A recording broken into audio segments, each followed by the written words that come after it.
right, folks. Well, I gotta say it. There's an elephant in the room that isn't being talked about. We have a mental health epidemic here in. Well, I mean, I live in Washington State, and I can see it almost every time I go to town that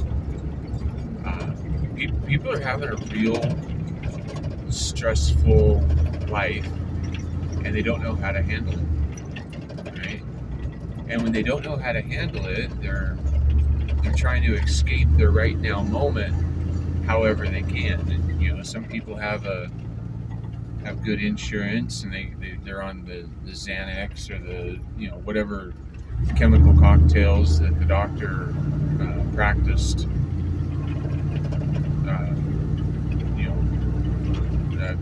subscribing to them or prescribing to them. Because you think that if we needed something external to help us, that well, I mean, why do we need things that are external for us to find health? I mean, we got here as a civilization because not because people had a dependency on pharmaceuticals and alcohol and drugs, right? And a lot of people are on all sorts of drugs. They're on some of them. It's not really seen as a drug by many people, but it's something that is very addictive, and it makes you keep coming back for it. And that's entertainment. And sometimes there's a radio, or sometimes it's a television, or sometimes it's in person, or sometimes it's talking about someone else, or sometimes it's talking about something of importance. But what many people can't explore is silence. Because in the silence, everything that you've pushed into a closet somewhere, in the back of the mind, it starts coming up, because the mind it wants to be doing something, right? I mean, because that's why you might as well be dead if you're not doing anything. But so it wants to be doing something, and so if there's things that are more comfortable to do, it would rather do those. But if those deep-rooted issues aren't being addressed, they're basically like a virus in our system. It's like a possession. I'm holding on to something that isn't good for me, right? And if I'm holding on to something that isn't good for me, and then I'm covering it up with things that help me avoid it, then what happens if those things aren't available to me, right? What happens if those things? What if I turn on my cell phone, right? I'm recording this video right now. So how handy is that? But what if I were to go turn on my cell phone and it didn't work? Or what if it did turn on, but I couldn't reach anybody, and there was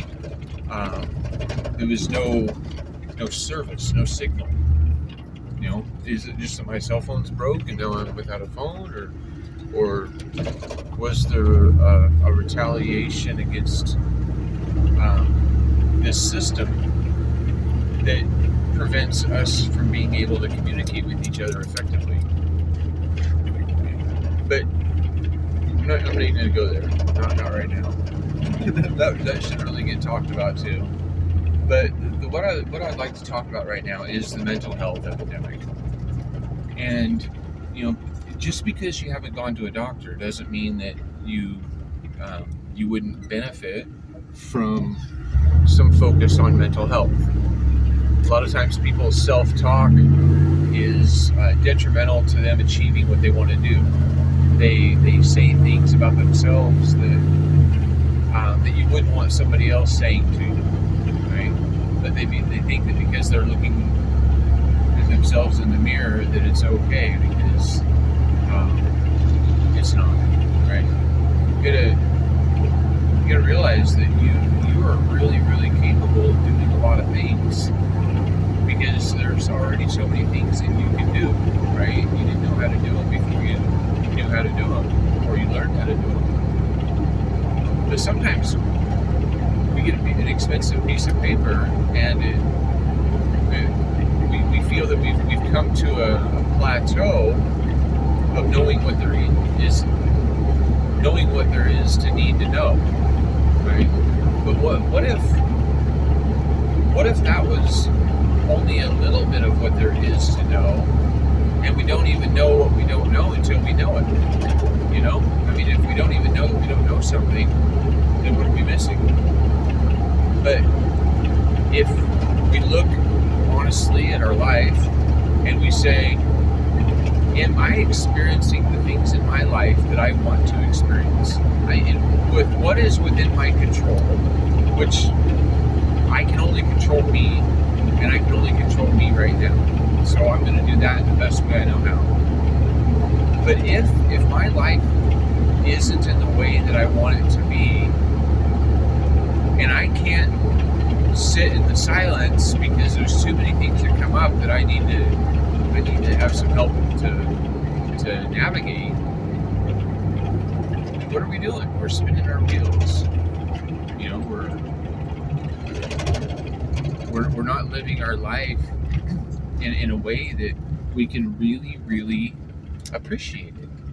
I mean, because like I haven't always, but I like waking up to what I'm doing every day. I mean, I wouldn't trade my life with anyone, but I would like to see the world work in a little bit of a different way. Because I mean, I'm controlling what I can control, and I like it. And I've realized that a table or a chair or like the truck that I'm in right now has 4 points of contact, four foundation things, foundation items, I guess, platforms to be able to be stable. Right? I mean, I can go around this corner and I didn't need to tip over, right? Because I have 4 wheels. And I mean, maybe I could do it 3 or on 2, but 4 makes it a little bit easier.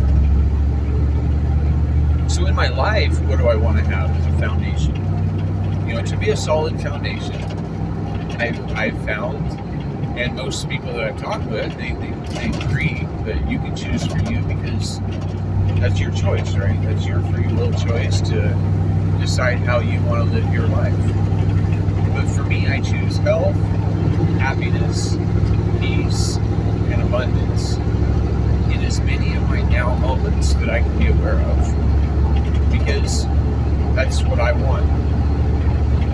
And I mean, unless I'm some little cuck slave, what I want is what I get for me, right? I mean, and if I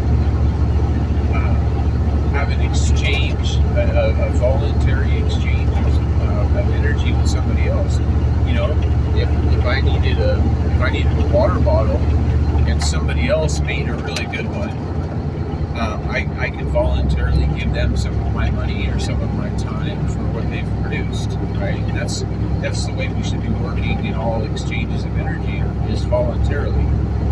They make the bottle, they've already got their bottle they use, and so maybe they're wanting to buy some fuel, right? Or maybe they're wanting to buy some food.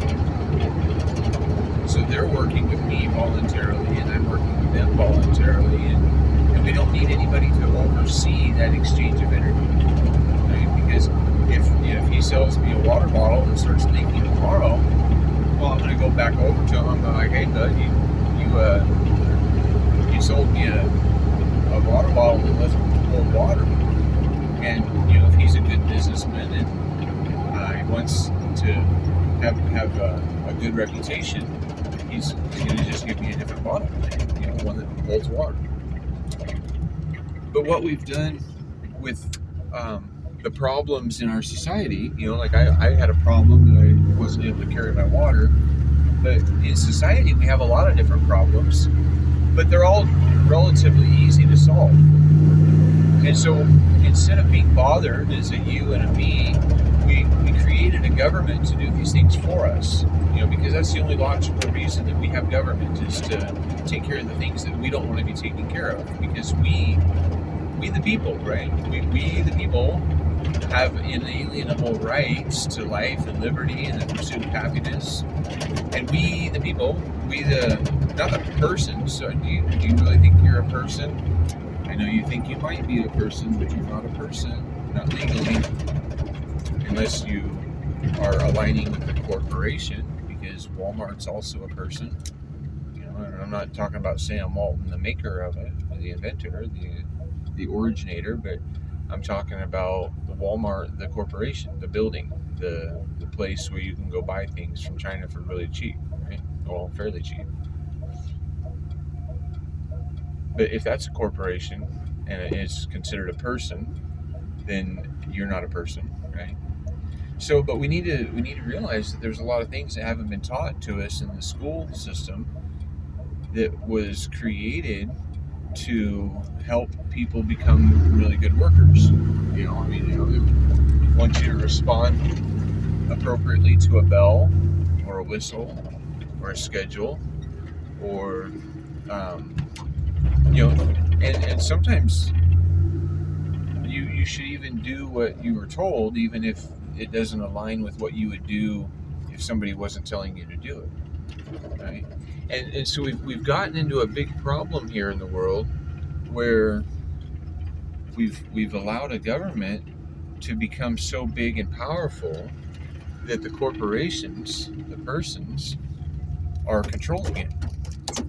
And instead of them controlling it in a way that we can find favor in, they're controlling it in a way that certain persons are profiting proficiently enough to promote um, the persisting problems. Okay. Anyway, yeah. So if it's not entertainment, it's alcohol. If it's not alcohol, it's food. If it's not food, it's the F word. The little blue pills that are killing a lot of folks on the streets, because the people in the streets too. That's one of the problems that we've wanted to solve, is the problem with homelessness and the problem with people not having suitable shelter. So there's a lot of relatively easy solutions for these problems we face. And when we stop allowing people to profit off the problems, that's when we're going to build a world that we all want to wake up to.